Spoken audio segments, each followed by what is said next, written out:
대표님, 거래처랑 식사하시고 법인카드로 결제하실 때 많으시죠? 영수증도 잘 챙겼고 분명히 회사 일로 만난 자리니까 당연히 접대비 처리되겠지? 이렇게 생각하실 겁니다. 제가 장부를 보다 보면 이런 경우가 있습니다. 대표는 분명히 회사 일로 돈을 썼습니다. 그런데 나중에 비용으로 인정받지 못하는 경우가 생깁니다. 돈은 돈대로 썼는데 세금 혜택은 못 받고 자칫하면 대표님 개인의 세금 부담으로 돌아오기도 하죠. 이유가 뭘까요? 세무서가 보는 건 밥을 먹었느냐가 아니기 때문입니다. 그 접대비가 우리 회사 일과 어떻게 이어졌는지 이 연결고리를 보는 겁니다. 그래서 오늘은 접대비를 볼 때 대표가 꼭 잡아야 할 기준을 말씀드리겠습니다. 분명히 회사 일로 쓴 돈이라면 그 돈이 회사 일과 이어졌다는 흔적이 남아 있어야 합니다. 안녕하세요, 세무사 신동두입니다. 상담을 하다 보면 가장 많이 하시는 말씀이 있습니다. 세무사님, 이거 접대비 되는 거죠? 이 한마디에는 보통 세 가지 걱정이 같이 들어가 있습니다. 첫 번째는 영수증입니다.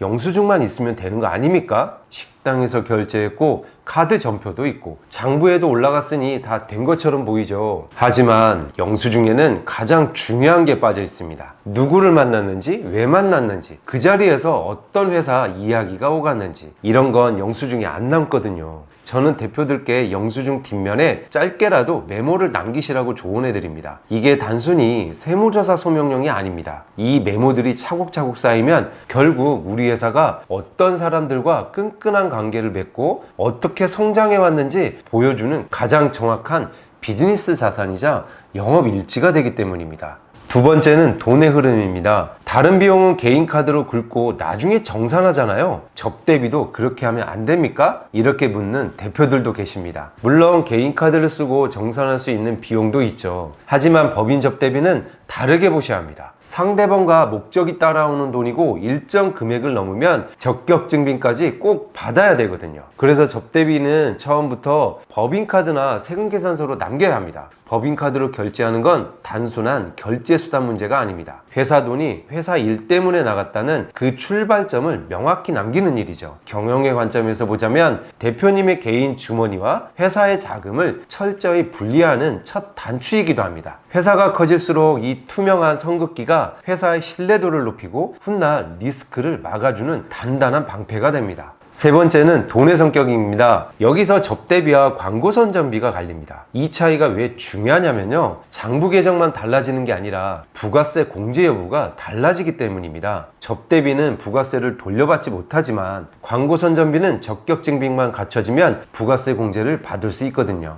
그럼 이 두 가지를 뭘 보고 나눌까요? 식사냐, 행사냐로 갈리는 게 아닙니다. 핵심은 그 돈이 특정 사람을 위한 것인지 아니면 불특정 다수인지에 있습니다. 특정 거래처를 위한 자리라면 접대비에 가깝고 회사를 알리기 위해 불특정 다수에게 쓴 돈이라면 광고 선전비가 됩니다. 그럼 실제로 어떻게 남겨야 할까요? 복잡할 거 없이 딱 네 가지만 챙겨 보십시오. 하나, 영수증 뒤에 한 줄입니다. 어느 기업, 김 대표, 납품 단가 협의. 이 정도면 충분합니다. 거창한 보고서 쓰실 필요 없이 나중에 봤을 때 왜 나간 돈인지 알 수만 있으면 됩니다. 둘, 지출 흐름입니다. 접대비는 처음부터 법인카드나 회사 계좌로 사용하는 게 좋습니다. 특히 일회 지출액이 3만 원을 넘으면 법인카드, 세금계산서, 현금영수증 같은 적격증빙이 반드시 있어야 합니다. 3만 원이 넘었는데 간이 영수증뿐이라면 비용으로 인정받기 어렵습니다. 셋, 한도입니다. 회사 일로 쓴 돈이라도 접대비가 무한정 인정되지는 않습니다.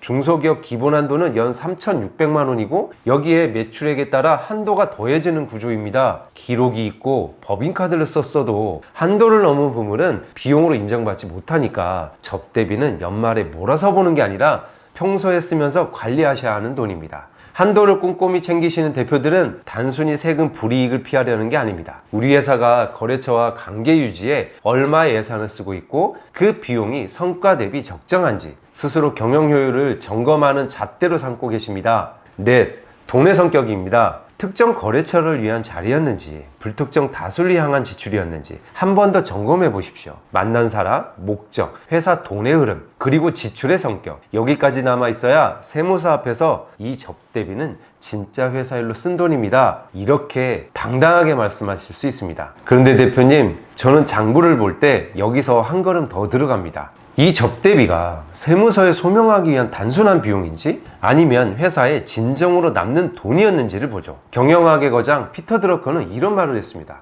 기업 내부에는 오직 비용만 존재할 뿐이다. 진정한 결과는 오직 기업 외부, 즉 고객과 시장에서만 만들어진다. 접대비는 분명 우리 회사 통장에서 피 같은 연금이 빠져나가는 돈입니다. 돈이 나갔다면 그 지출은 반드시 기업 외부의 고객, 즉 다음 거래라는 결과로 이어져야 합니다. 가만히 생각해보면 세법에서 접대비를 엄격하게 따지는 기준과 경영의 본질은 결국 같은 말입니다. 세법은 이 돈이 정말 회사를 위해 쓰였는가를 묻고, 경영은 이 돈이 정말 회사에 실질적인 도움이 되었는가를 묻는 거죠. 세무서가 영수증 뒤의 연결고리를 깐깐하게 확인하듯 대표님 역시 이 지출이 회사의 성과로 이어지는 연결고리를 냉철하게 살피셔야 합니다. 그래서 저는 접대비야말로 대표님이 회사를 어떻게 이끌어가고 계신지 보여주는 중요한 경영의 척도라고 생각합니다. 대표님의 질문은 이제 세무서가 아니라 스스로를 향해 바꿔야 합니다. 이 밥값이 우리 회사의 다음 거래로 이어졌는가? 5만원짜리 식사라도 다음 비즈니스로 연결된다면 그것은 단순한 접대비가 아니라 경영의 훌륭한 밑거름이 됩니다.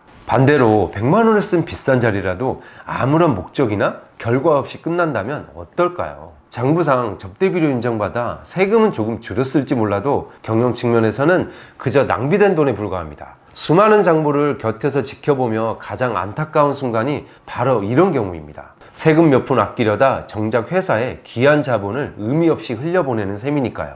특히 사업을 단단하게 다져가야 하는 시기라면 이 지출 하나하나가 곧 회사의 생존이자 미래와 직결됩니다. 대표님, 접대비는 단순한 밥값이나 세무처리용 영수증이 아닙니다. 우리 회사의 다음 성장을 설명할 수 있어야 하는 가치 있는 돈인 거죠. 밤낮 없이 거래처를 뛰며 쓰신 그 귀한 돈이 대표님의 노력만큼이나 값진 성과로 꼭 돌아오기를 진심으로 바랍니다. 세금 계산보다 중요한 건 결국 대표님만의 올바른 경영 기준으로 회사의 내실을 굳건히 다지는 일입니다. 저도 현장에서 치열하게 고민하시는 대표님들 곁에서 늘 진심을 다해 돕겠습니다. 세무사 신동도입니다.